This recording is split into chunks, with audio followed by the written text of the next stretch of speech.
Adjourned, and we will proceed to the budget hearing.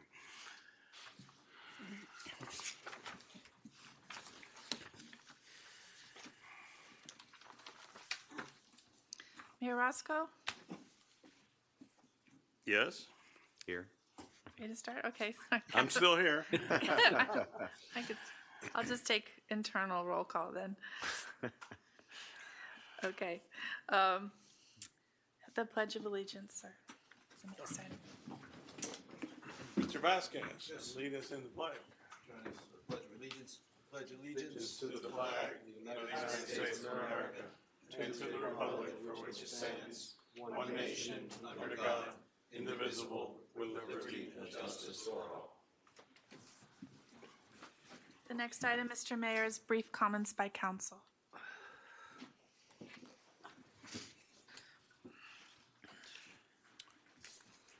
All right, that was very brief. Thank you. All With right. Deputy Chief Yunus still in the hallway, we should note that the event, the Rusty Pelican, was very nice the other night with the police chiefs. There was some real heroic stories as part of that event, and that was nice to sit through. Very nice, very nice. Okay, The next item is the millage resolution. A resolution of the Village of Key Biscayne, Florida, adopting the final millage rate of the Village of Key Biscayne for the fiscal year commencing October 1st, 2025 through September 30th, 2026, pursuant to Florida Statute 200.065 Trim Bill and providing for an effective date. Move. Second. Thank you. okay. We lay it on the table. Sure. Before you lay it on the table, I just want to say one thing for the record. The administration has provided, this is a revised millage and revised budget based upon the consensus that you as council gave them. So the numbers you see here in the millage and in the budget reflect lower numbers than you had seen at the first meeting. And like you said, Mayor, if you want to continue as you typically do to lay it on the table and then go to the budget, it's within your purview. Move to table. Second. All those in favor? Aye. Opposed? Motion carries. The next item is an ordinance of the Village of Key Biscayne, Florida, adopting the budgets for the fiscal year commencing October 1st, 2025 through September 30th, 2026, pursuant to Section 200.065 Florida Statutes Trim Bill and providing for an effective date. Move. Second. Thank you. Okay, the budget ordinance is before us. Mr. Manager?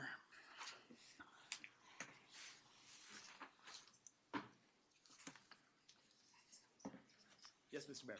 Yes, walk us through. Oh, okay. I thought you had a question. No, walk us through. So, thank you for the opportunity, Mr. Mayor, council members, and community. As we come to our second budget hearing, our first one was on September 11th. Obviously, we took your guidance, made some revisions, made some modifications to the revenues, which are always happen towards the end of the year as agencies come up with better updates and projections. We made some adjustments to our expenses as we went through our rolls.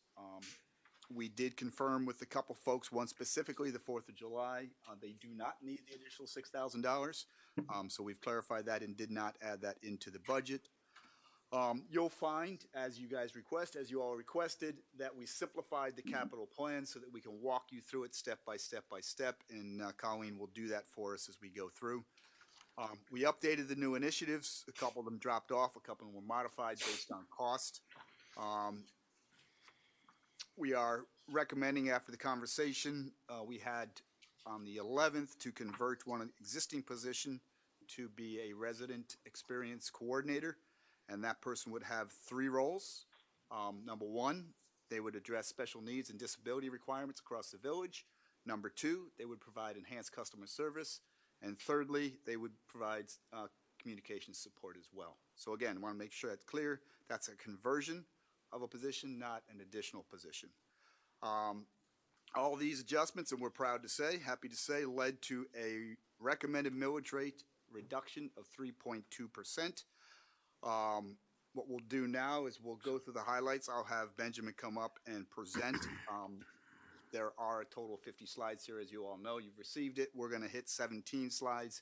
but if there are any questions you might have as we go through this, we'll be happy to step on one of those slides, bring it up to talk about the details. Okay, So with that, let's go. Mr. Nussbaum.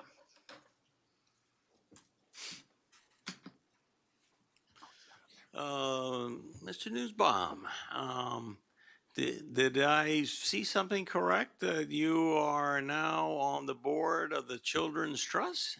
Yes, sir. Is that right? Well, congratulations. Good job. Thank you. But tonight the focus is all Key Biscayne, so let's get through a nice budget hearing here. So, thanks Steve for the intro and the nice words, Mayor. I wanted to go over, kind of take a step back and go back and how we developed this budget, so everyone's aware of the process tonight. There's going to be a lot of numbers, but obviously the budget is more a priority, a guideline, an operations guide, and a policy guide for the future year, and this is how it comes about. Back about 6 months ago, in the springtime, we have an annual administrative strategy session where we, the manager and the staff, meet together to align the goals, objectives of the village. We use items like the biennial survey to help gauge resident satisfaction, whether items are scoring well beyond our peers where they should be, and also if those items are important or not. You know, we might have an item that's not performing well, but is of no importance to anyone, and we're not going to align our resources for an item like that. So we strategize based on resident feedback as well as things we've heard from whether the council or residents throughout the year. Then later in the spring, we bring in the council for the annual council strategy session where we worked with you guys through a moderator and came up with our strategy session. Also during that time, the manager and I met with our department directors. We got to hear about their goals and objectives and how they fit with the broader vision goals as well. From there, we started working on their expenditures, looking at the prior year expenses, trying to gauge where they are. Did items get more expensive? Are there new directives we're going to achieve? From there, June 1st, we received what's called the preliminary taxable value from the property appraiser, and that's where the balancing act comes in. We already understand our expenses for the next year. Now we understand our taxable value of property, and that balancing act is now realizing with the guidance from the council and what millage rate we want to recommend, which of those objectives we're going to be able to do, which of them might get deferred, and we put a prioritization list so we can budget for the next year achieving those goals, but also budget responsibly. We had our first budget hearing a few weeks ago in September, but along the way in the summer we had community budget outreach meeting where we had members of the community come asking me questions as well. We presented the budget to the Rotary Club as well, and now for the second time tonight we're going to set our final millage rate and adopt the budget tonight. These were those 10 focus areas that we had discussed. The first two in terms of public safety, ensure community safety and maintain our safe streets. Preserve and shape the village character and partner with local public schools as an item that came, I think, about as part of our council strategy session where we heard about the significance of the schools. While it's not something that is controlled directly through our budget, we obviously understand the importance in this community of being a good partner with our local public schools. Delivering community program and events, enhancing our public space, alleviating traffic always hits high in our resident survey about what an important item traffic congestion is and alleviating it. And then the three at the bottom, environmental, reducing flooding, improving power reliability, and protecting our shorelines. Here's the 3,000-foot bird in the sky view of our village. We have a strong financial posture. I want to repeat that again. The village is in a strong financial position. We have reserves that represent over half of our operating budget. Our debt service represents only 2.3% of our total operating budget. And we are well below our available debt capacity, $111 million of debt capacity. That's the difference between the debt we have outstanding and 1% of our taxable value by ordinance that we're allowed to issue debt. We're managing $12.5 million of grants. This is outside money. Is to not tax our residents. And it's not just me delivering the good news. Our external credit rating agencies, Moody's and S&P, have given us strong credit ratings as well.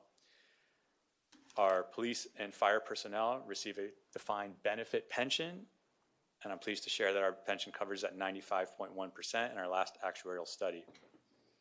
We've self-identified a growing backlog of maintenance, repair, rehab, and renovation items that we're looking at tackling, not just in the fiscal year 26 budget, but long-term. We know we're confined and can't address them all at once, but we're going to chip away, and we have a plan in how we're going to resolve those items. We have 70.6% of our revenue is from ad valorem. So this is something that we've been working on for years to try to diversify our revenue sources. We have brought some items forward to council where we needed to, or we recommended to increase fees to lessen that reliance on ad valorem taxes, usage fees where it was easy to tie a benefit that the user is using to the fee.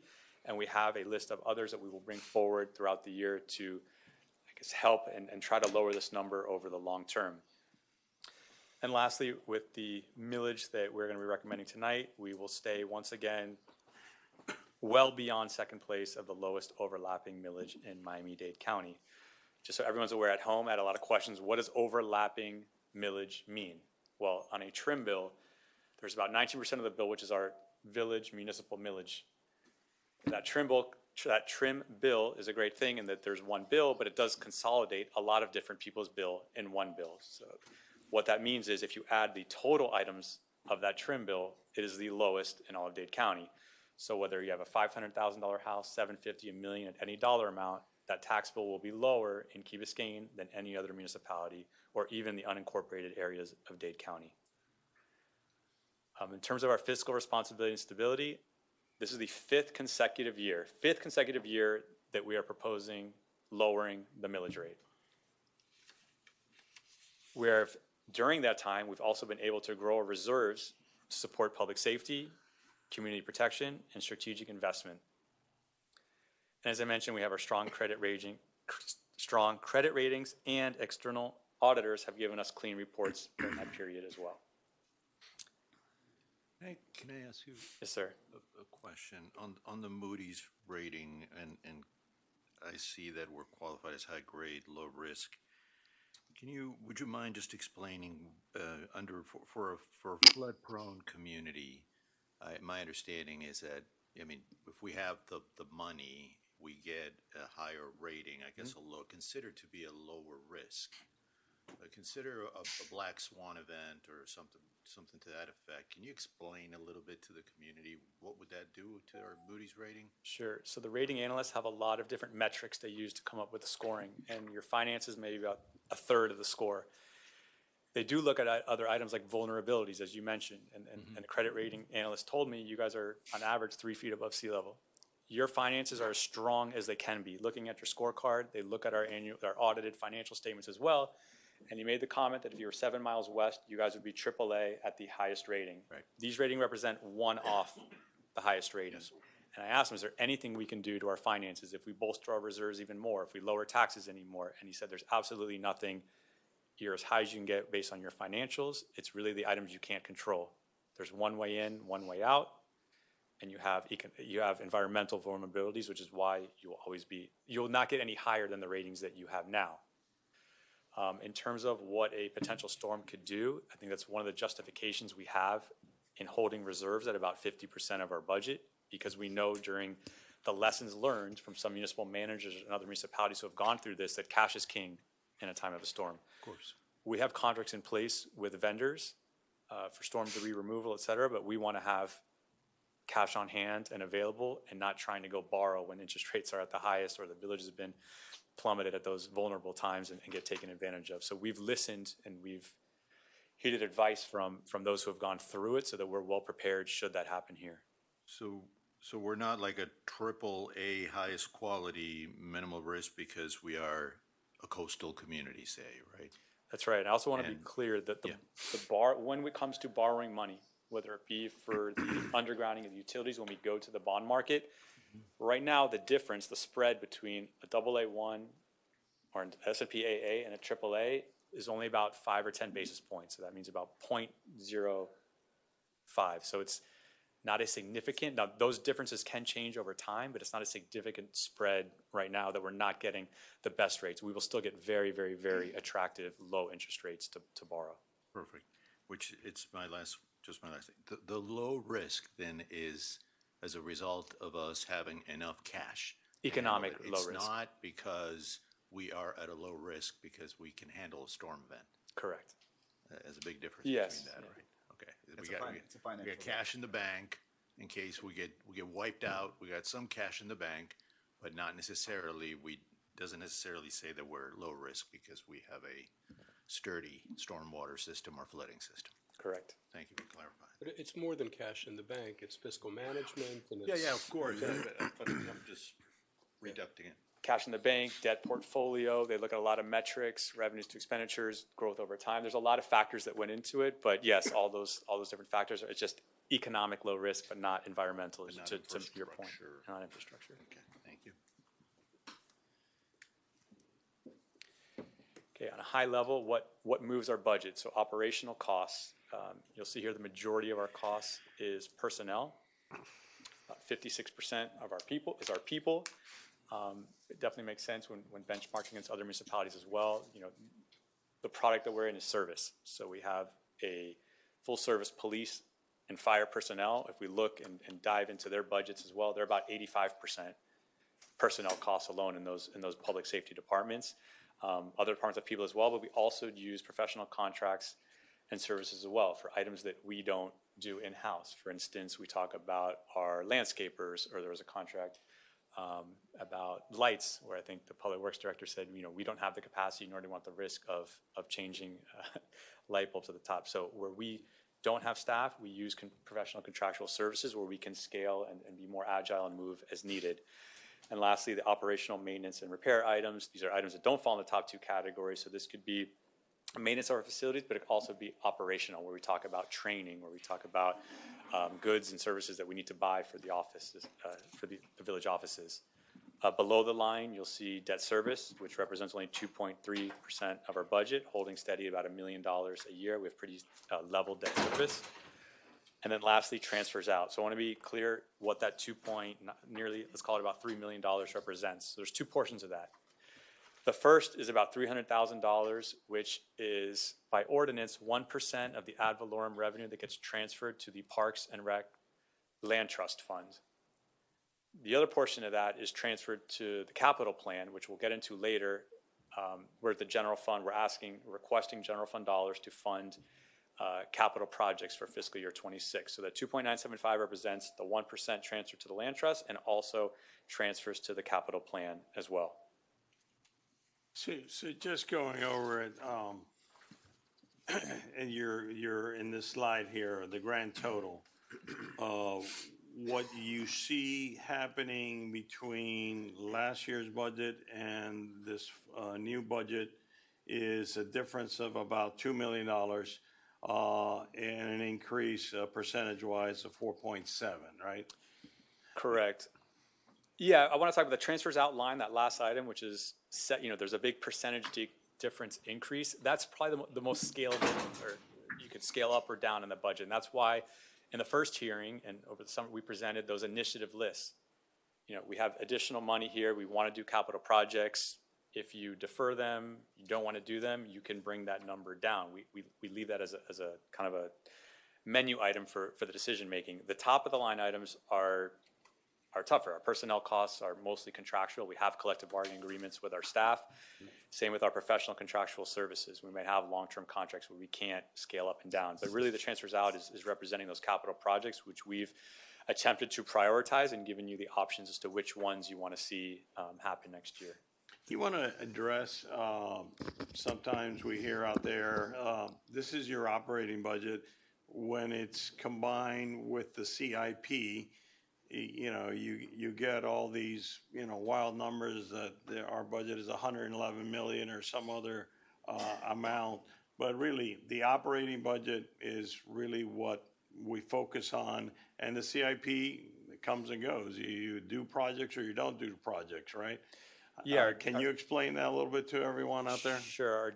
This is our general fund operating budget of 45.4 million. The general fund is obviously the main operating account of the village. We do have additional fund. We do have other funds for specific purposes, whether it be special revenue funds, such as the building fund, the land trust fund, which are used for specific purposes, or enterprise funds, which run like a business, our stormwater and our solid waste funds. Beyond that, we have a capital fund, and in that capital fund, there's a lot of different funding sources. So I mentioned that the transfers out, a portion of this is a funding source for the capital fund. In addition, I think when we get to that slide, you'll see different columns. There'll be a slide for rollover.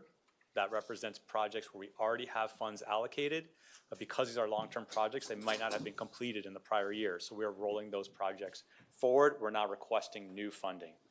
There are other columns, let's say from the stormwater or the transportation fund, where we're transferring in from another fund to the capital fund for a capital project. That's not additional funding.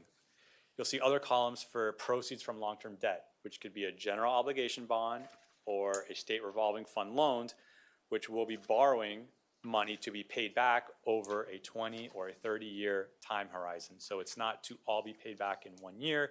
It's spread out over 20 or 30 years, which is usually tied to the useful benefit of the infrastructure project that you're going to be improving. A project like an undergrounding has a 30 to 50-year useful life, so you'll be paying it back so that you tie the benefit of having those underground utilities with those that are actually paying the debt service on it over those years. So there's a lot of different funding sources. I think the focus is going to be on the general fund that's contributing to the CIP fund, because that has the impact on the millage rate that we set tonight. So the real decision-making point is going to be based on that figure. Put a parentheses around one point. The 2020 approval of that GO bond still hasn't been drawn. Is that right? That's correct. Benjamin, can you talk a little bit about depreciation? Because when we talk about our operating budget, we do not take into consideration depreciating assets. Is that correct or not incorrect? That's correct. So we've, on the slide before, we've identified on the bottom left-hand corner there that growing backlog of maintenance repairs within our facilities that we are going to add to our capital project, not just in 26, but I think you see in the 5-year plan, we've identified how we're going to be repairing and rehabbing it. So it's not depreciation in the accounting sense. It's we've identified these are enhancements that you're going to have to obviously fix these aging facilities. But so that the transfer out money that you're talking about, are you using that as a means and method to basically offset depreciation in a sense? If you're following Twofold. So we're using the transfers out to do new capital projects, but we've also in this budget identified to use a portion of our reserves to help kickstart that backlog as well. So it's kind of coming from two areas to do exactly what you mentioned. Yeah. Yeah, that's something I think maybe next year we can talk a little bit about, more highlighting how that is being, so there's a little bit more clarity Okay. for me. Yeah, thank you. And what would the mechanism be to keep that backlog from happening again? Well, I think getting a capital plan approved every year where we address the needs and we allocate resources against exactly that. We will identify where this $21.2 million belongs, and we'll have a long-term plan with our facility coordinator, our superintendent, to say, we can't do this all at once, but we believe we have a 5-year timeline on this building to get a roof done, or we have whatever the needs are. So let us put that policy guide and plan together, and then we will request, obviously, funding and having the dollars attached to it to fix. I know, Steve, when I first got on board, I asked you a lot about this question about depreciation, and it was you basically talked about the concept that you didn't want to hold money back that because you felt like you were basically holding tax dollars back that people were previously spending. I'm not explaining it correctly. No, you are. Look, it's a fine balance between holding the right amount of reserves or too much reserves, right? And obviously this is taxpayers' money. We have to look at it that way. But at the same time, we have to make sure we address our maintenance and repair program. And I just want to be clear that $21.2 million is not something that's due right now. It's what's due over the next 5 years. So, if you spread it out over 5 years, it's $4 million. Not a small amount of money, but obviously not $21 million at one time. On that says, why wouldn't we have $4 million above the line in the operating budget to allocate for that expense? Well, we can only budget a year at a time. That's by law. We can only budget a year at a time. But what we do have, which is part of our presentation, is a 5-year capital program. A program is what is intended to be spent over the next 5 years. Okay. You vote to approve it in theory through the budget process, but since we're not allocating any money, that is not a budget approval. The only budget approval for capital plan that you make is next year's capital plan. So, am I correct that Yes. this backlog addresses existing projects that we've all discussed. But the budget itself contemplates maintenance, general maintenance, everyday maintenance, to preserve assets that we're using every day in order to extend them to their full useful life. Is that right? Yeah, well, first one, I want to make sure it's clear, that maintenance and repair is not new projects, it is existing assets. So clearly, so if we're doing something new, that's not a part of this amount. Right, but when this says backlog, Right, that is maintenance on existing, whether it be a facility, whether it be vehicles that are gonna wear down over the 5-year period, whether it's infrastructure. deferred That maintenance. is the focus of maintaining our equipment and keeping it where it needs to okay, be. so it's not just the backlog, it's everything. When I saw backlog, I was thinking it means projects like the beach park and other projects that need maintenance and repair and whatnot, not everyday maintenance of assets that we use just to keep the oil changed in the police cars and all Now, that. that's more of the operations Okay. portion of it that you saw when Right. the third line that Benjamin mentioned, you know, that's day-to-day maintenance, right? And we're Okay. not gonna track, maybe, $15,000 worth of maintenance, that's just normal maintenance. But that's in the separate budgets for the separate That's in our departments. That's my point. operations budget, Okay. yes, yes. Nancy, what I was talking about was deferred maintenance. So, right, correct me if I'm wrong, Benjamin, we've identified there's $21 million of deferred maintenance that we believe that we can address over a five-year period, correct? So approximately, that's what, yeah. So this is maintenance that we have not done. Right. And theoretically, you probably should have done, okay? If- Okay, that's if- what I wanted to And make sure. that's why it's, I don't Well, mean to there's- overstate. There's two Steve. categories, not done or needs to be done over Needs the to next be done, right. 5 years, so it's a combination of both, yes. So We've made a very concerted effort in the last couple of years to make sure that any new projects that are coming on board are already included, that maintenance is already included, so that this backlog doesn't continue to grow over time. So technically, there's a way to forecast a reduction in this number over time. past the There 5 years. is, but, again, we do have to follow government funding rules, which means we can only budget 1 year at a time. Right. And so we have to effectively balance that reserve with not going too high, maybe finding that right sweet spot so that we can be prepared through two mechanisms. One is through the reserve and next year and the following year's capital plan to address those issues. But Steve, we could, if we decided as an organization to forecast that line item and put $4 million in the operating budget as to be earmarked for maintenance and depreciation, if we chose. We could do that, correct? Yeah, we could do that if we'd like to. We could make that would be part of maybe a maintenance reserve. We could call it whatever we want to do. Do you have any thoughts on that? Like, It would definitely increase the millage rate. I mean, Well, potentially. Remember, but potentially, right now, our policy is that we want to hold 50% reserves. We're currently holding 57% reserves. So, perhaps between now and next year, we can look at that number and maybe outline a portion of that to be focused specifically for this maintenance and repair. in other words, earmark that proportion of that. So we could take the reserve, we could take 4 million of that and say earmark this for maintenance and give that to Chris and say, go for it. We want to be very careful, though, in how we earmark things. I Because know it the reduces our flexibility issue, flexibility. yeah, Like, yeah. for instance, we have an emergency fund, which is specifically only usable for emergencies.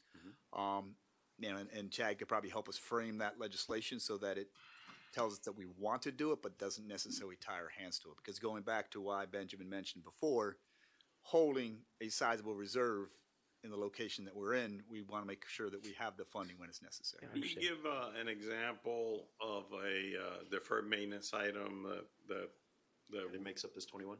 yeah, Where are you? There you are. You were back there before.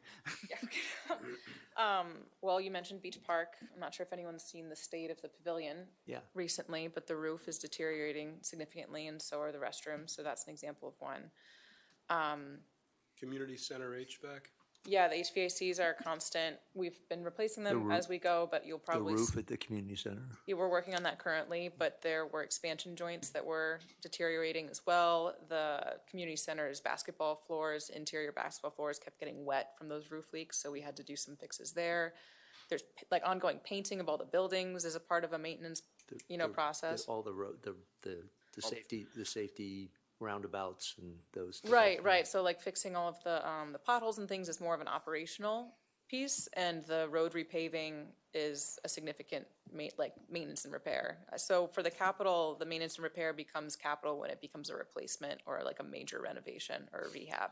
Otherwise, we can do it with our ongoing contracts with like Brightview or CBM and our employees. Yeah.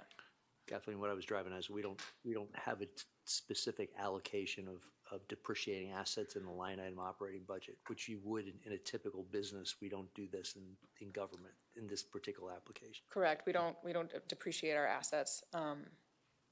Right? No. It might be We do, interesting. but not in the way business Not in does. the- Yeah. not the Maybe this is business not the way. right forum to debate. But maybe might be interesting is that as the departments prepare next year's budgets, that you put your number 1 or 2 maintenance deferred item as part of, I mean, whether or not we fund them or not, but so that we're all aware of what they are, and that would be, I don't know if that's been done, but that could be interesting to.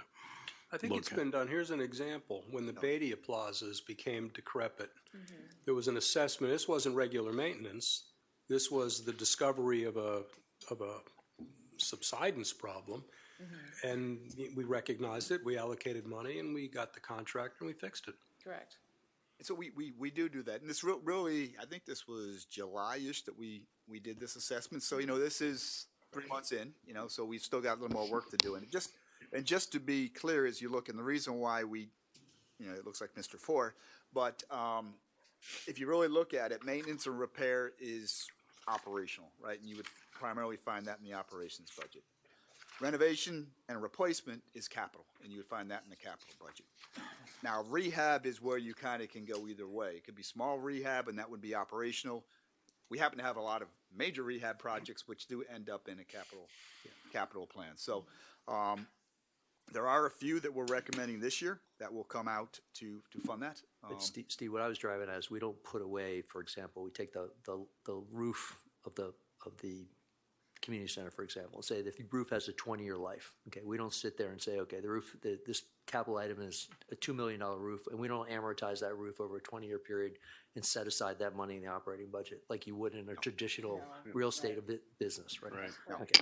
Yeah, So we end up special assessing for all intents and purposes to fix these things. Yeah, that's a good way to put it. Yeah, and it's it's as we mentioned before, how government fund budgeting work, but it's also, you don't necessarily want to hamstring the future, future council on what, what you choose this year, 20 years down the road. Yeah, but I also don't think we want to let the beach park get in the state that it is in right now. I mean, that's kind of over, right? I mean, you would agree? Yeah, okay. No, we agree. Governmental accounting rules doesn't eliminate the need to invest in the infrastructure. The same thing happens whether it's a private business or government. So we've identified it, and we're working on addressing a plan to do it regardless of the accounting treatment of it. But we're aware the same wear and tear happens. Thanks.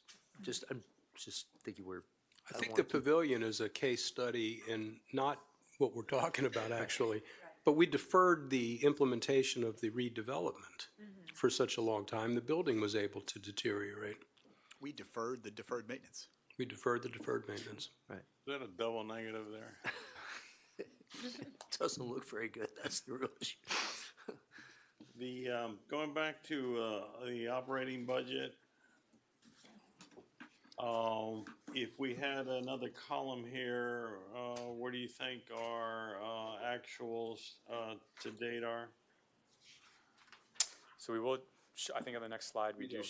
Yeah, so it's shown right here. There is a column here, as you requested. 2025 year-to-date through August. I will caution with every year. When we go through this exercise, when we first build our budget and we present the first hearing in September, second hearing in September, we're still working on closing August and haven't even recorded September. And there is a lot of activity that happens in September. It's not just 1/12 of the operational items. There's a lot of year-end accruals that hit at the end of the year that happen, whether it's October or November as we close our books. So it's not, the easy way is to just divide by 12 and multiply to extrapolate, but it's a little more nuanced than that. So we do go through and And within each of these departments, they're all unique in the functions they provide. So unlike, a business that might have one business line, we're operating about 12 different ones here. So we go through line by line to make sure that the expenditures and what we're requesting is not only in line with what happened the prior year, where we're I guess scheduled on date to meet, but also looking at 22, 23, 24 to make sure that it's in line with the actuals, what we're requesting for the future year. Okay, keep going. And Mayor, if I could, and I don't want to take up much time on this, but for Councilmember Bracken, starting on slide 40, and one of the things we did do this year is instead of having a laundry list of capital projects, we've actually broke them down by asset. Yes. No. It's the out years. It's 27 through 31, which starts on slide 40. And what you'll see is first item is stormwater. Next one is electrical and telecom utilities. Next one is the shoreline. Then we go into facilities, which is Village Hall, Community Center, Fire Station, village-wide. So that's as we've spoken, and we're moving in that direction of having an asset-based capital plan that demonstrates new projects versus maintenance or repair.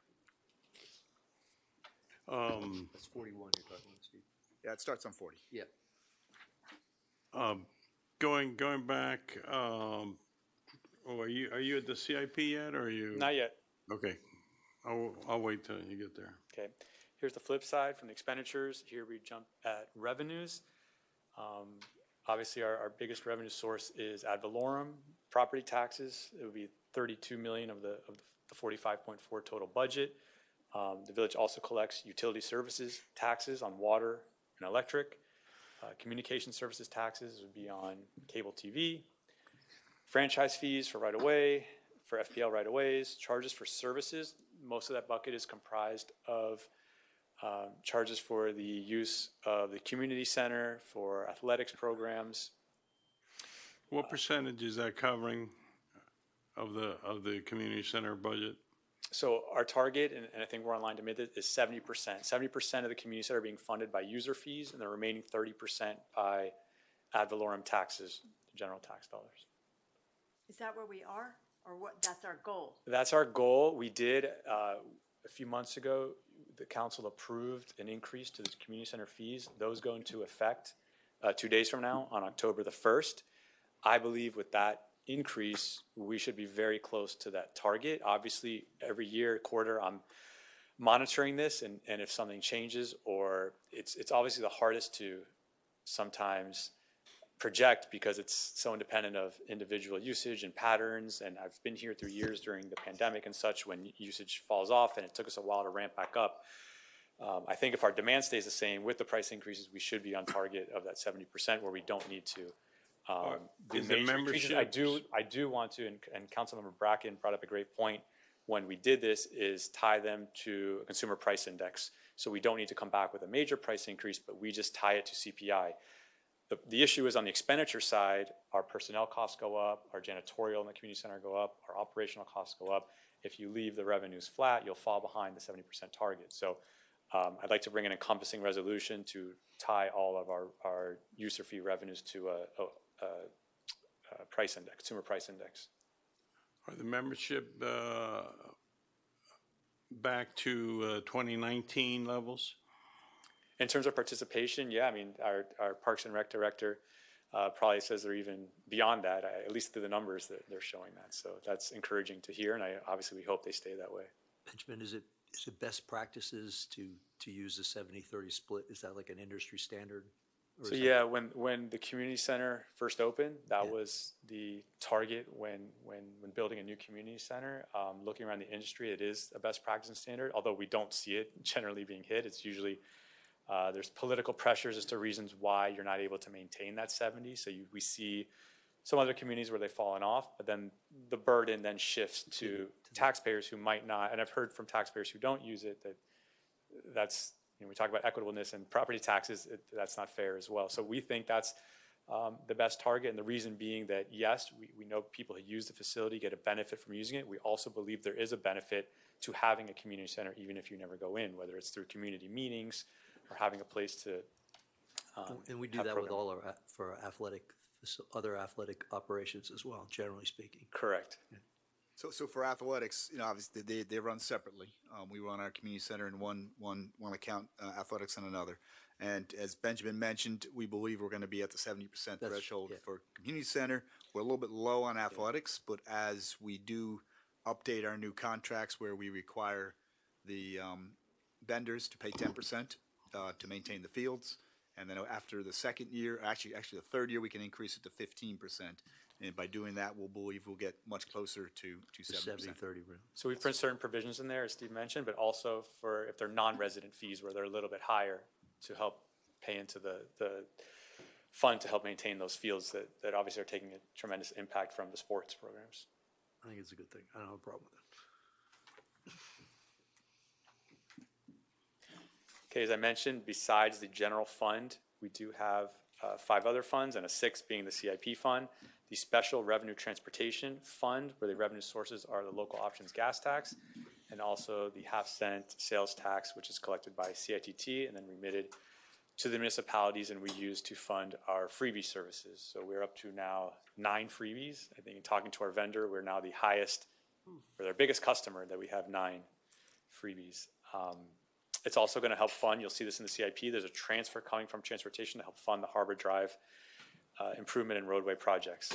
We have a Parks Rec and Open Space Land Trust Fund, which receives the 1% of the ad valorem dollars, and also that $5 million is invested and receives interest income as well. We believe by the end of the fiscal year 25, we'll be at about $5.5 million that's accumulated in the land trust. We have a building fund, which the sole purpose is to collect permitting fees to be used to enforce the Uniform Florida Building Code. So those funds can only be used for building department objectives. Currently, I'm projecting to end the year around 1.9 million. There's an ongoing project going on to the building department, which is, we're using part of the balance in there to fund a one-time improvement, which will make our building department, I guess, along with the times now that we've moved to electronic reviews, and there's a lot of system upgrades we need to do as well. The budget estimate of 2.6? 2.4, so that includes some of the dollars that are used for that one-time capital project to improve the building department. Yeah. Yeah, so that's what I was going to ask. We're taking some of those funds and applying to that $440,000 of renovation. Correct. And Benjamin, if you would, explain to them, what we can and cannot hold based on Florida Building Code. Yeah, so It has to be break even, right? the state statute is very clear about holding the average of the last 4-year expenditures. You cannot exceed a fund balance more than the average of your 4 years expenditures. So at the end of every year, we monitor exactly where we are compared to that moving average of 4 years expenditures. And that will determine, and one of the reasons I think about 3 or 4 years ago, we segregated the building fund. It used to be part of our general fund, but because it had such restrictive language, we thought for transparency purposes it made more sense to segregate it as a special revenue fund so we can come back at the end of each year and monitor exactly where that reserve was in accordance with that state statute requirement, and make that determination whether you need to increase or decrease your building permitting fees depending on where you were in terms of holding the reserve and the statute. Just a clarification, the building department has to be effectively break even, right? I mean, by statute, we can't charge more that we want. We can't just go and say we're going to charge $500 for a fee. So you can you can build a reserve up to the average year of operating expenses. So you can go a little beyond that, but too many years of repetitive beyond, and you'll be in violation of that statute. Right. So the goal is, once you've built a comfortable reserve like that, you want to be as break even as possible. And working with our building department director, another very difficult revenue source to project because it's so volatile. Seasonal, it's so volatile. We've seen a post-pandemic effect where we had no activity, during the pandemic, and then there was a huge demand right after that. So trying to peg it exactly right is why we are constantly looking at it year to year to make sure that we're in line. What we want to try to avoid is any drastic swings to the building permitting fee. We think it's, in fairness to our, customers, ultimately homeowners who are doing renovations, that you don't have this giant swing. So you got a benefit that you did your building project, your renovation last year, and then this year the fees went down. That doesn't seem, we don't want a volatility price. What's it cost us to run that department? About $2 million a year. and we're gonna have like 1.9 in reserve? Yeah, so we're right about where our statutory limit is. Okay, so you can't get past the, So it's a moving average. So if it's about 2 million, let's say it's 2.1 million now, with cost of living increases, maybe it's 2.2 next year. So we're constantly dropping off the fourth year and then adding new years. So that's why it's a balancing act. And what's interesting about that is, you going back to our conversation we had before, since that is not ad valorem tax, that is a fee, you actually can hold that money and do exactly what Councilmember Bracken was talking about before. As our computers run out, we can update them with computers. As vehicles run out, we can use that fund to do it. So in that case, Councilmember, we can do it Yeah, because right. it's a special revenue fund. Yeah. That's what I was driving at. yeah, so there should be no additional burden to the general fund. Right, so There that is none at all, right, So that correct. renovation, Joe, we do, if for 440,000, we could take it out of that fund, and then, Yep. and then we're not hitting the taxpayers. Could include code compliance vehicles too. Yeah. Yes. Yeah, but again, the fees, the fund, they have to be used for very specific Right. purposes for enforcement of the Florida Building Code. Statute. And what Benjamin is describing is a rather new state law. They changed the law a couple years ago, so this 4-year average is a new concept that we didn't have previously. But it is something that you have to be very careful on how you spend it.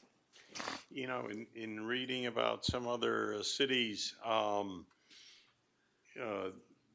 of the issues is if you get a bad storm, get a hurricane coming through, that usually all these departments will have free permitting in the initial stage in the first 6-9 months in order to help people get back on their feet and get their structure. So this would be. That balance Yeah. could help Yeah. in starting that up. Exactly, Mr. Mayor. The one, I was gonna say, the one downside on that is we may provide for free, but there still are county and state fees that have to be charged. So we have to be careful how we frame it. Right. So we don't absorb those fees also. Yeah,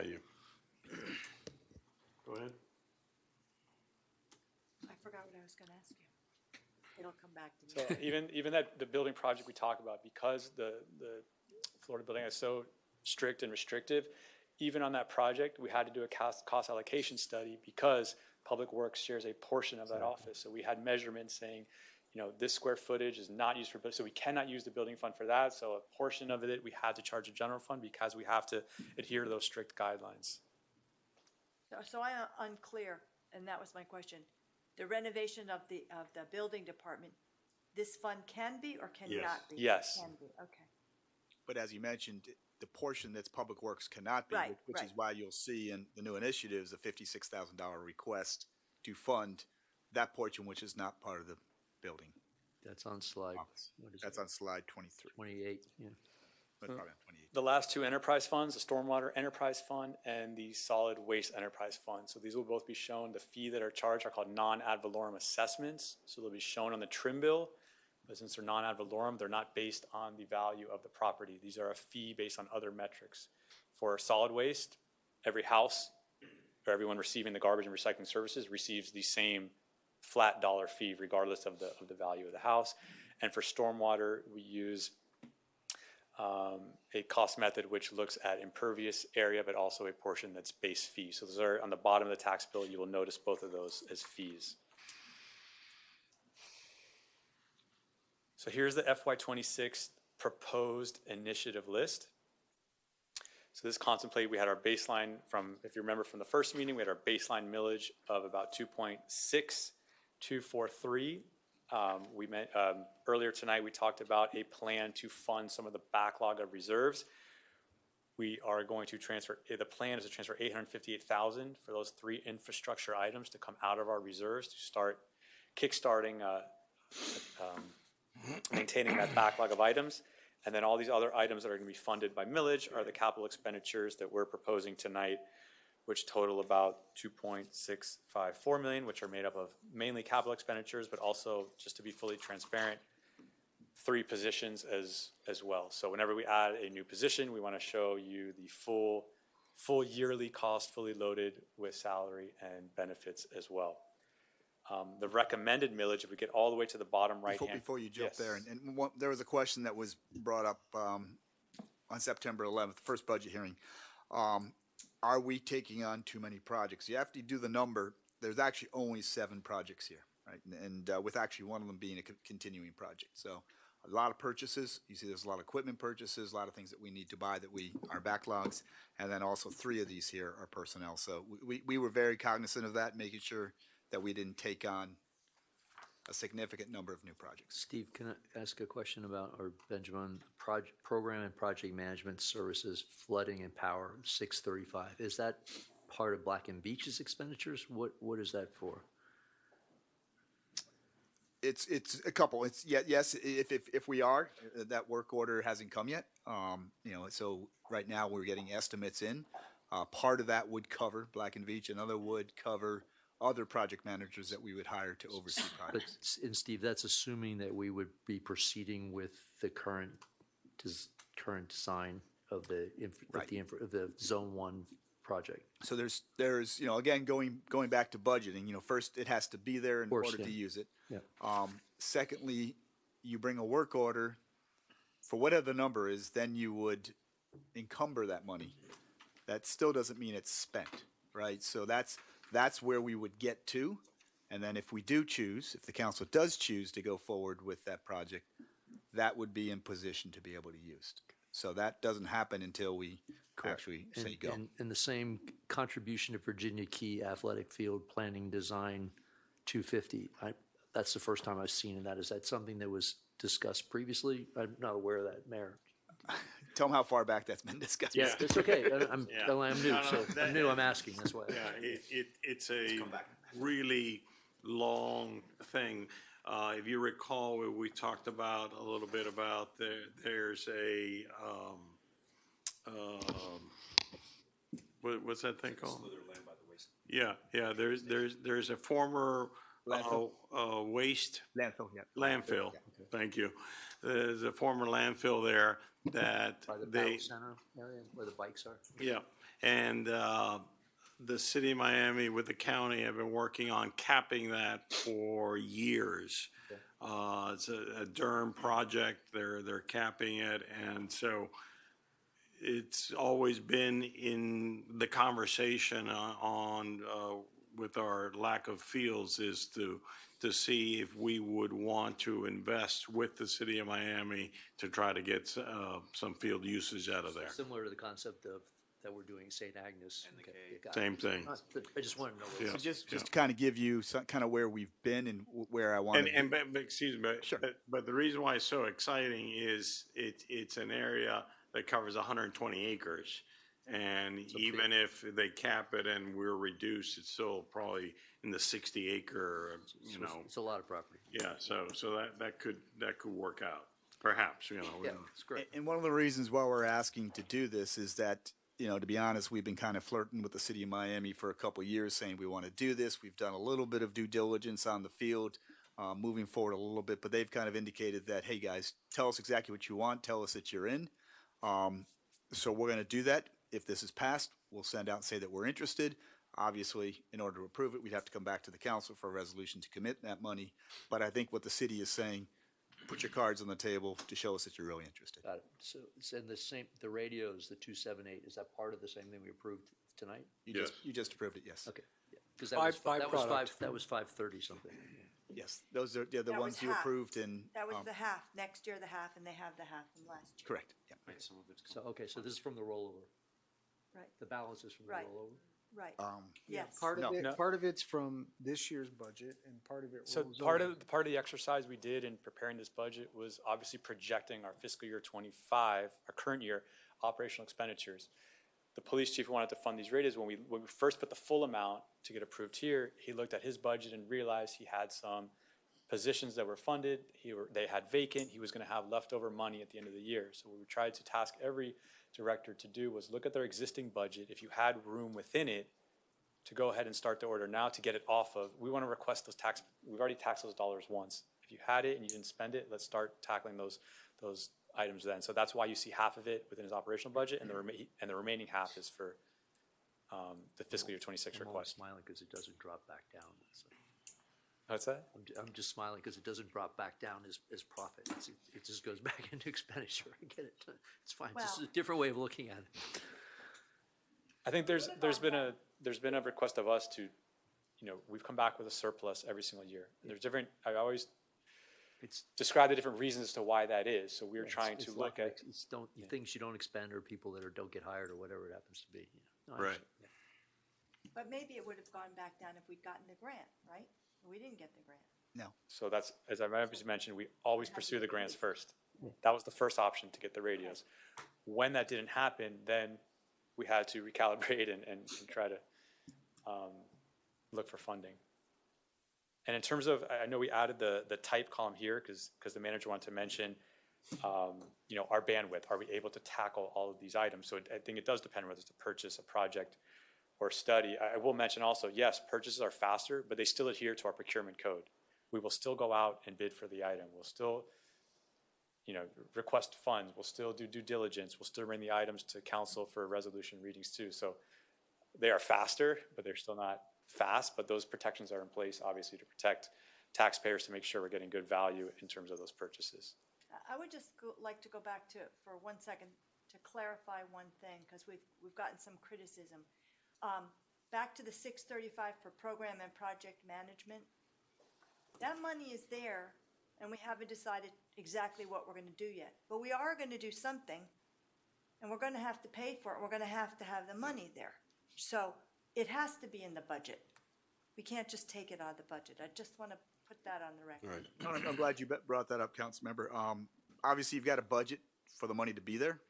That doesn't mean you might not have 3 or 4 other decisions to make in order to actually spend it. So just like Benjamin mentioned, with even just a simple purchase, we've got to go out, get 3 bids. You know, if it's over $500,000, just like with these radios, we have to do 2 readings. We got to send a notification out to our community. If it's under 500, we are able to buy it, but we still need to bring it back to the council for approval. Thank you. Yeah, and I would also want to hammer on that, the fact that projects pending council action, you had the 20 million here that is the Jump to that. the SRF. Keep going. All the way to the one. It's right there. You got it? Right there. Yeah. Can you walk us through that? For the SRF loan? Yeah. Yes, so you're actually going to see an item in the next 2 council meetings to authorize us to apply for that loan. We got listed on sort of an eligible applicant list in August, which is excellent. You'll see those two readings for you, and then we will put the application package together, which we've already started, and we'll apply by December, which is our deadline. You'll then see a resolution later to sign that loan agreement, which is going to have all the terms and conditions and all the specifics in it. So you'll actually see this item 3 times. Right. But the point is that that's a council decision that has yet to be made. Absolutely. Okay. And so we're working also with Mr. Bracken's ad hoc committee to try to come up with what the right answer is.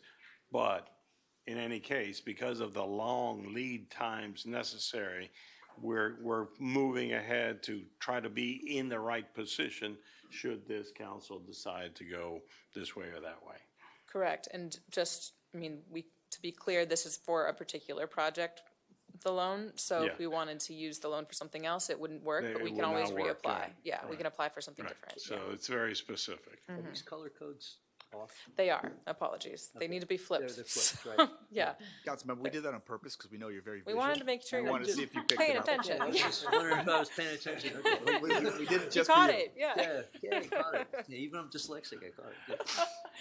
Yeah, apologies, they are The flipped. point that you just raised seems to be an opportune moment to point out why it was so important to authorize the GO bond prospectively 5 years ago. Absolutely. We couldn't have done any of this without that certainty.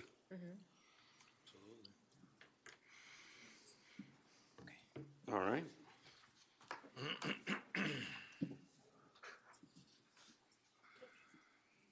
So this ties in because we kind of we already reviewed the new initiative list of the items that have the general fund impact. Here's the capital improvement program for FY '26 as a whole. And as I mentioned, I want to walk through each column just to be very clear and transparent as to what they represent. So on the left-hand column, we have what's called the roll forward amount.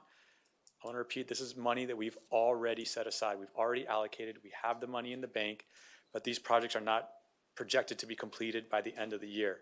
Why that is, capital projects sometimes don't fit in a one-year fiscal year time horizon. These could be major project studies or even purchases that, for instance, we've got fire rescue trucks here, which we ordered last year that are still getting custom built, but we had to issue a purchase order to the vendor to start custom building for Key Biscayne. The next column is reserve. Those are those 3 infrastructure projects that we've identified. By the way, on that particular note, were those in your CIP last year? Yes. Yes. Okay, so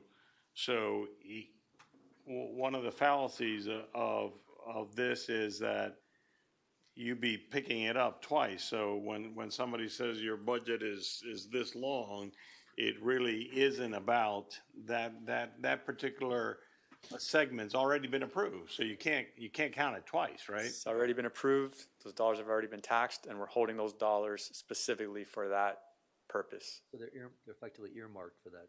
Correct. And that's why it's in the rollover group, because it's already rolled. The purchase order's already been authorized to the vendor. It's just supply chain delays and the time it takes. In a lot of cases, encumbered. it's not an earmark. It's actually encumbered or committed to that. So There's a purchase order in right. So place. it's more of even a legal, financial, Yeah. and procurement than even just an earmark. So just as a question, Benjamin, how did you, the Development Zone 1 Alternative Analysis Plan of 250, how was that in the budget for last year when we didn't even know that we were going to do it? We did that as a budget amendment at the May council meeting. We did. Yes. All right, and then the back bay study, Steve, that's what we discussed the other day, the 237. Correct. That's, the number was higher, obviously, at one point, and as the study continues on, we pay it down as is our requirement. Okay, and the KB, the general stormwater basin 372,000 Colleen, That's, what's the pump?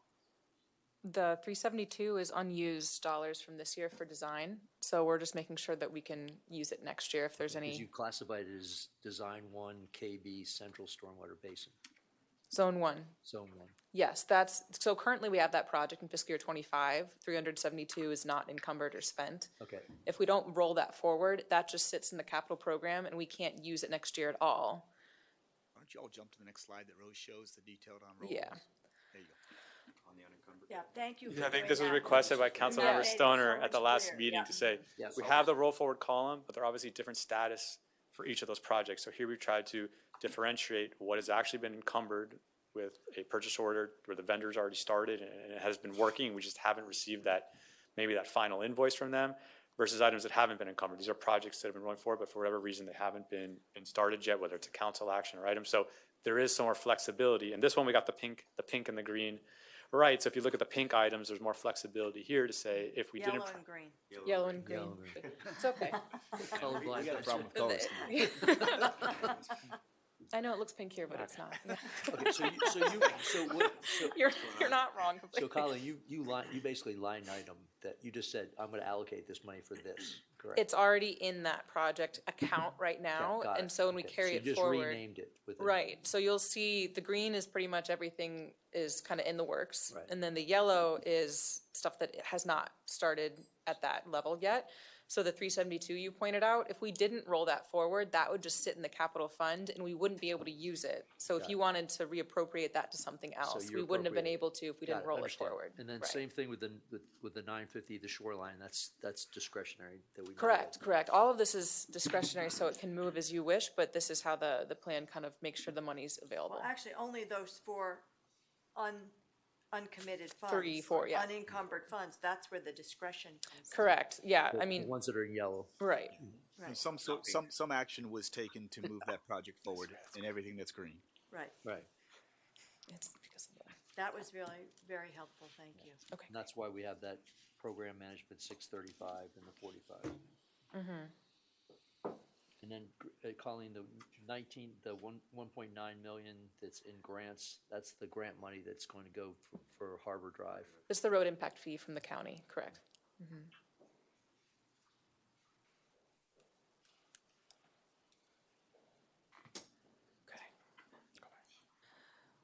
The next slide shows the new projects. And the A is for acquisitions, P is for project, and S is for like a study or a plan. So you'll see that's in there. Same columns apply.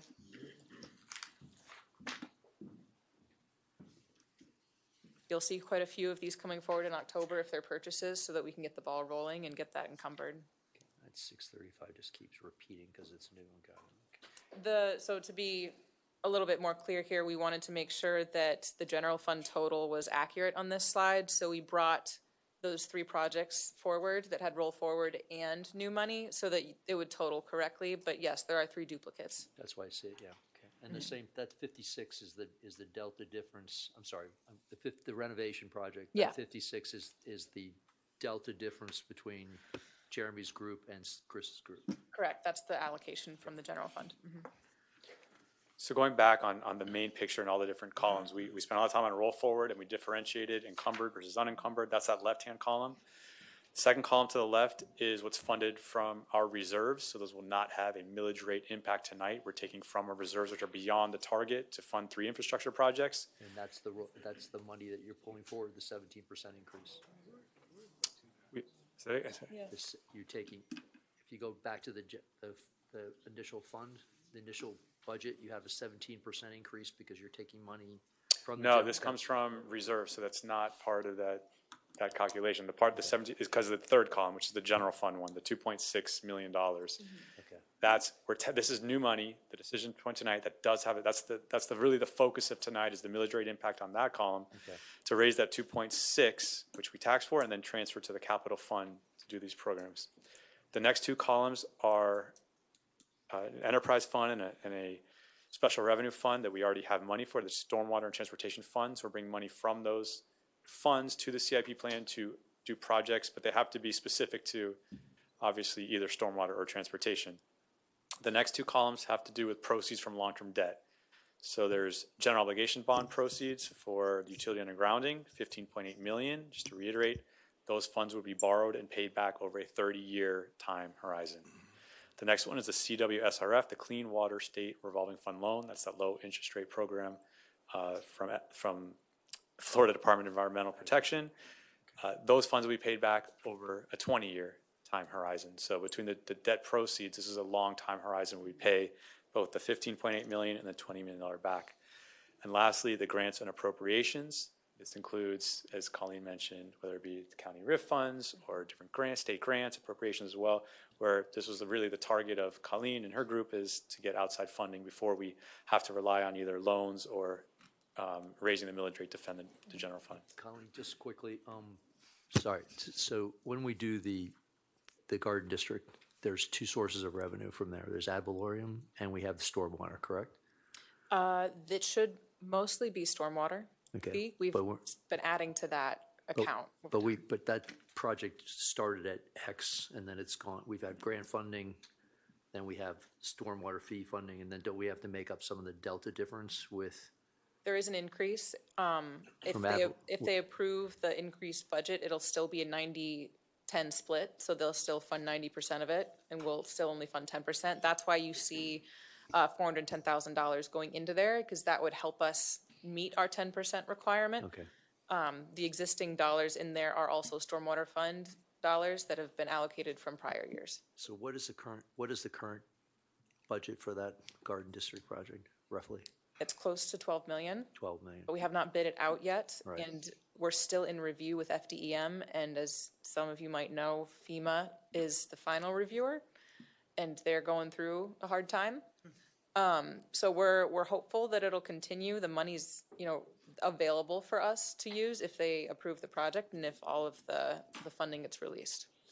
That's also, I'm glad you brought that up. That's also demonstrates in some cases the flexibility of where we can actually receive money to pay for a project. One, in this case particular, you could get it from the general fund if we decide to put it in the capital improvement plan. Right. We could get it from the stormwater fund, or because those sort of projects are covered by the general obligation bond, we could do it there as well. So we would have 3 different mechanisms to help fund that project. We could, theoretically, we could get it from the SRC fund. SRF, you SRF. could, and Resilient Florida would be another grant program that could Yeah. do it. We have options, so we're gonna investigate them, but we definitely have a top option, which is the HMGP dollars. The latter take time. The first 3 we could Right. do relatively quickly. Can we fund out of general obligation and then go back to grant funding? Usually a grant has a start period, which takes place after they've awarded, Okay, so often no. okay, thank you.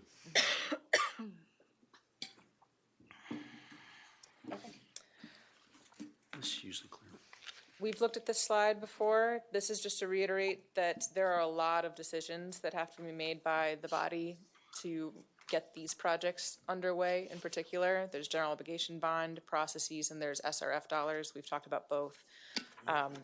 But this is all just to say we have a lot of steps to follow before this money is even available. So this is sort of, if we get the money, it'll be because you all have approved quite a few processes and we've gone through an extensive vetting process.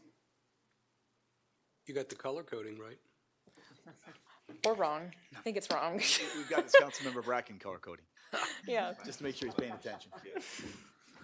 And this is just the full roll-up again. I think you've seen this recently. So if you have any more questions on the capital program, we're happy to discuss. I'm just really glad to see something finally in a budget, in a projection for Virginia Key. I just wanted to say, great job, guys. You really put this together well and a lot of clarity. Thank you. Yep, excellent. Yeah, the presentation is top in show. It's good. Thank you. Okay, I think we're Are I don't know what's next. other areas or questions you want to? So that really wraps up the capital projects, the operational budget, and here's how it all lands in terms of the proposed millage rate. So our fiscal year '25, our existing millage rate is 2.9794. Incredible. What we're proposing tonight is 2.8846. That's a reduction of 3.2% in the millage rate. So to put this in perspective, because there was a question about how much our property values grew. So our property values grew 6.5% from the prior year. So if we divide, our homestead folks are only able to go up by 3% of assessed value. So if they go up by 3% and the village drops the millage rate by 3.2, they will actually pay slightly less dollars out the door than they paid last year. For those non-homesteaded folks, on average, if the increase went up by 6.5%, we're basically splitting the difference where the village will cover half of that increase and the non-homesteaded owner would be on the hook for the other half. So we thought that worked out. We happened to land here, but it worked out nicely. Well done. And we're still doing capital projects. As you saw, the transfers out were more than last year, so there are more capital projects And the level of than service last year, and is getting better. some new proposed positions as well. So we're not lowering the millage to the detriment of providing services. And I want to say something because I think it's important. It doesn't take a year to get to where we are right here. This has been 5 years of hard work by our CFO and our capital improvement program manager to get us here, making sure that we've been very diligent year by year by year, ensuring we're spending money on the right projects, putting money in the right place at the right time, and particularly going after grants. So I definitely want to thank them for what they've done to get us here tonight. Well done.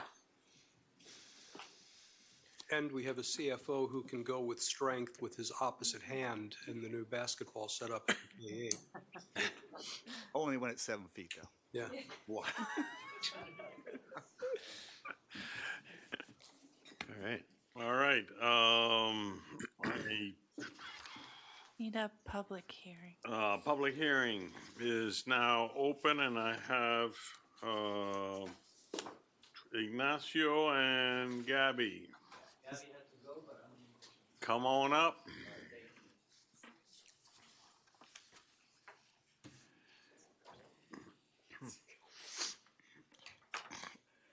First of all, I'm not really used to this like atmosphere, so this is pretty impressive. So Your name and address. My name is Ignacio Larrea, 10 Village Greenway, Team Key Aquatics, that's where we operate. I don't live on the key, so I don't know if that makes a No, difference. it or not. doesn't. Doesn't matter. All right. Good evening, Mayor, Vice Mayor, and council members. My name is Ignacio Larrea, Coach Iggy to most. My brother, Coach Gabby, we're both Key Biscayne born and raised. We've been coaching on the island since '97 and running TKA for 25 years here. Tell people what TKA is. Team Key Aquatics, that's, we provide aquatic programs at the community center. And we've been with the community center since the beginnings. So I'm here tonight to ask a budget-related question, because that's what we're here to talk about. Correct. One that I'm asked a lot recently from many of the families in the community, and part of our program, and I want to make sure that I give them the clear and accurate answer. And the question they typically give me is the reason that we keep the pool temperature set at 82 instead of 84, okay, due to the potential impact it would have on the community center's operating budget? It costs money to I don't know. That's So why I'm asking. What does 2 additional degrees cost you a year? Is that what you're asking? Possibly. So you all don't struggle with this. No, the answer is no. Okay, there it is. Okay, Just quite simply, it's no. okay. Perfect, that's it. Thank So you for your could- time. We could jack the temperature 2 degrees and not break the budget. I can talk to Mr. Lehrer afterwards, and we can discuss that, yes. Okay. Afterwards, like today or later? Sure, I'll be happy to talk afterwards, yeah. Okay, perfect. It's a diligent Thank- question, though. I What's- like it. What's that? I'm sorry? It's a good question. All right. Thank you for your time. Appreciate it. Thank you. Thank for you. everything you do. Yes. Your postings were great. Temperature. Thank you. They were really fun. Thank you. And if the answer on the temperature is no, you can introduce a new polar bear club. We tried. Don't get those guys. 2 degrees. I don't have any other persons signed up for public hearing. Yeah. Seeing no one come forward, public hearing is now closed. You have a motion to table the ordinance? Yes, I move. Second. All those in favor? I Aye. Opposed? Motion carries. move to untable millage. Second. Thank you. All those in favor? Aye. Opposed? Motion carries.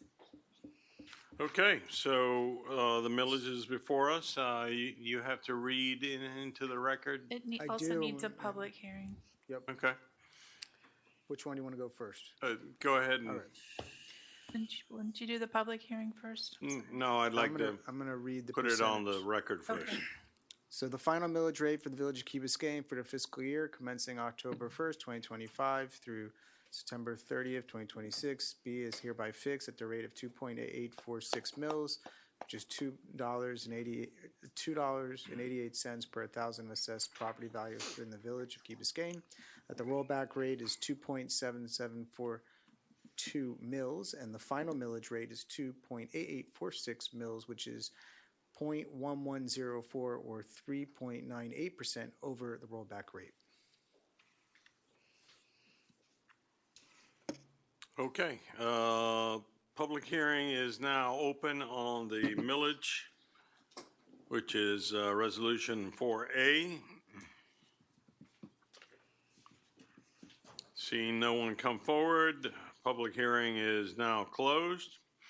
Further conversation on the millage resolution? I'd like to say, I think we've done a really good job here of being able to balance different things here. We're able to continue to provide excellent services. We're also able to make improvements as needed in our capital improvement program. And we've been able to give back to the people some of the money that comes from high assessments. I think we've done a very good job this year in balancing those things and achieving what it is that most of us want is great services and not a huge cost if possible. And I think that that's something that we've been able to do. I think that's absolutely correct. I think also to mention, a year ago, this was not a foregone conclusion. And I feel kind of fortunate, I suppose, that this outcome was able to be engendered. This is good.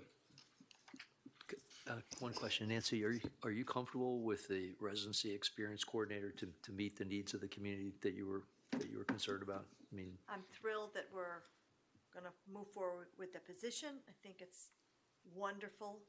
It's going to be great for the community, and I think the Disability Board is going to work with Steve to get the qualifications nailed down so that we have someone who can handle all those responsibilities. I think we're going to be really happy with that. great, And I thanks. know the board is thrilled. Okay, good, that's why I want to make sure. Thank you. Thank you. The combination of functions on that position seem very smart. We're on. And excuse me one second, and I want to thank Steve because I know he worked very hard on that, and the mayor tasked him with coming back with a solution to the request, and he did a great job. So thank you. This is on the millage resolution. And was there a motion to approve it? Yeah. Before What it was didn't tabled. change? Okay, I just want to make sure. All those in favor? Aye. Opposed? Motion carries. May I have a motion to untable the budget ordinance? Move. Second. Moved and seconded. Thank you. Councilmember, Hold on. Any further conversation on this budget ordinance? I'd like to say something. Next year, there'll be elections, right? So some people might come next year and they'll say, well, you should have done this with the budget, you should have done that. I think that we did a lot and we did well with the budget. And it shows, number of people out here, I think that they're very satisfied with the budget and how we handled it and how we came up with what we did. So I want everybody to remember that at election time next time around, all right? Because people will say all kinds of things, but it's important. Here are the facts. We are the body that's doing this, and by all accounts, we've done a pretty good job this year. Can we do better? Sure. Obviously, you can always do better, but this is a good budget. This is a good community. You see here, everyone seems to be very happy with what's coming. Now, we've got some really tough decisions coming forward, okay? And maybe next year's budget won't be as fun as this one, okay? But certainly, I want to commend my colleagues. This has been excellent. We've been able to work. We've been able to push to bring the millage down and at the same time provide a high level of service that our police, fire, and all our departments take on and they deliver for us. And also that we continue to be able to do the important things that we want. We want to take care of the lighting on Crandon. We want to take care of our field situation. We want to be able to do all these things, and you can only do that by everyone working together and making sure that we have the most efficient government that we can have, and that we have a staff that is absolutely working hard for that. And we don't always agree with staff on things or policy or the way that they go about doing things, but we certainly work together to try to overcome those issues. So with that, Madam Clerk, call the roll. I'm sorry, you wanted to say something? Just a subset of that with which I agree completely. I know we're all sincerely mindful of financial stresses that people are contending with, and that's part of the analysis, that phenomenon, always. And in addition to doing our best, which we always do, our best analysis takes into account the premise that there's not unlimited resources everywhere Correct. within our 1.5 square mile island paradise. I think to mention that as well. It can be a very tough balancing act to, find the opportunities for savings and still do the service and still do the improvements and still maintain the investments. And what you just said, I think this year's budget is really something to be proud of. Gentlemen? I think this is also a great, if I may, a great testament of the staff that we have with dealing with all the competing interests that we have and how you put all this together. And I think it merits a sincere congratulations for this tremendous work that you've done. It's not easy to deal with everybody's interest up here. And thank you for all your efforts and all your support and for helping our village move forward. That's what I think. Thank you. Consensus off the table, sorry. Do anything else? The clerk had a question as to whether this is back on the table. Yes. It is. Okay, consensus. So on the second reading of the budget ordinance, Councilmember Kaplan, Yes. Vice Mayor Sardinius, Yes. Councilmember Stoner, Councilmember Vasquez, Yes. Mayor Roscoe, Yes. and Councilmember Bracken. Yes. The ordinance is approved on second reading, adopted. All right. We got it under 9 o'clock, so, yes, yeah, we hopefully want to see the Jets go down here. All those in favor of adjourning, say aye. Aye. Aye. We're adjourned.